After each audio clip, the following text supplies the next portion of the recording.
Hi everybody, it's Jennifer Lockwood, your local realtor here in Fairfield County, Connecticut, and I'm on today to talk about absorption rates. What are they, why are they important, and what they mean for you if you're entering the real estate market as either a buyer or a seller. So I'm going to give you the basic way to calculate this number and then how it will impact you. So most of the time when you see real estate reports, monthly local market information, most people go right to the inventory number, the sales, and the average sale price because they think that that is going to give them a big indication of what's going on. The absorption rate is one of the most key statistics that could tell you if you're in a buyer's or a seller's market, how aggressively to price your home if you're selling, how strong of an offer you need if you're buying, and how long you should anticipate to be on the market. This number can be calculated by type of home, it can be calculated by location, and most specifically by sales price. And that is what is most important. Let's just take a location, a particular town, and you know the current inventory and you know the average number of homes sold. So you just divide the inventory by homes sold. So for example, if there are 60 homes currently on the market and they're averaging selling 10 homes per month, then it would take 6 months to absorb all of that inventory. And 6 months happens to be the harmony in the market, an even number of buyers and sellers, considered a balanced market. If it's below 6 months, it's considered a seller's market. And it makes sense because if it only takes 2 months to absorb inventory below that 6-month threshold, then that means there's not much inventory and there's buyers all vying for the same houses.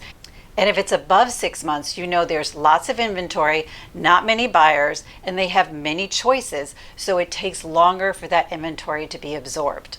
So as an example, let's just look at the town of Fairfield currently, and just know the market is constantly changing, so these numbers change really daily.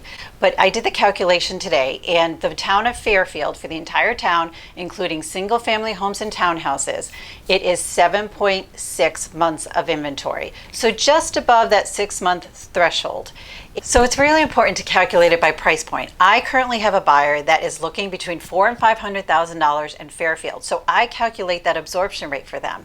And when I calculated it, there's 29 homes currently on the market, and they're selling at an average of 12 to 13 homes per month. So that gives them a 2.9 months of inventory.